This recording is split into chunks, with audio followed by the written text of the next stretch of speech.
नाशिक बंदला दुपारी हिंसक वळण लागल्यानंतर आता नाशिकच्या भद्रकाली परिसरामध्ये सध्या आपल्याला तणावपूर्ण शांतता पाहायला मिळते। ज्या ठिकाणाहून या वादाला आणि सगळ्या दगडफेकीला सुरुवात झाली त्याच ठिकाणी मी आता आहे। या दृश्यांमध्ये आपण जर पाहिलं तर आता पोलिसांची अतिरिक्त कुमक या सगळ्या परिसरामध्ये तैनात करण्यात आलेली आपल्याला पाहायला मिळते। अगदी जे रस्ते या दूध बाजार भद्रकालीच्या परिसराकडे येतात त्या सगळे रस्ते बॅरिकेटिंग लावून बंद करण्यात आलेले आहे। समोर आपण ही जी दर्गा मस्जिद पाहतोय त्याच ठिकाणी दुपारच्या सुमारास अचानकपणे दोन गटांमध्ये वादाला सुरुवात झालेली होती। खरं तर आज नाशिकमध्ये सकल हिंदू समाजाकडून नाशिक बंदचं आवाहन करण्यात आलेलं होतं आणि दुपारच्या सुमारास या भद्रकालीच्या परिसरामध्ये काही दुकानं जी आहेत ती सुरू होती आणि ही दुकानं बंद केली जावीत यासाठी सकल हिंदू समाजाच्या एका गटाकडून आग्रह धरण्यात आलेला होता आणि त्यानंतर मग वादाला सुरुवात झाली।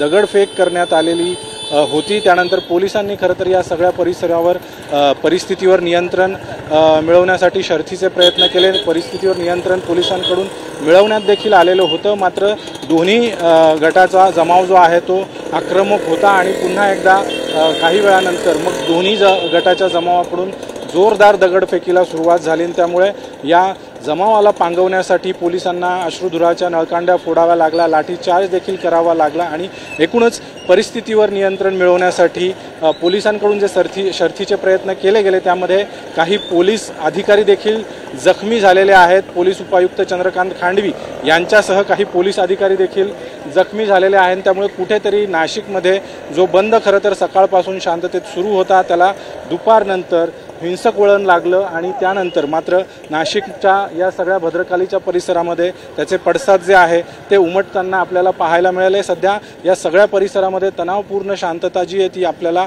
पाहायला मिळते। अगदी वरिष्ठ पोलीस अधिकारी देखील या सगळ्या परिस्थितीवर लक्ष ठेवून आहेत।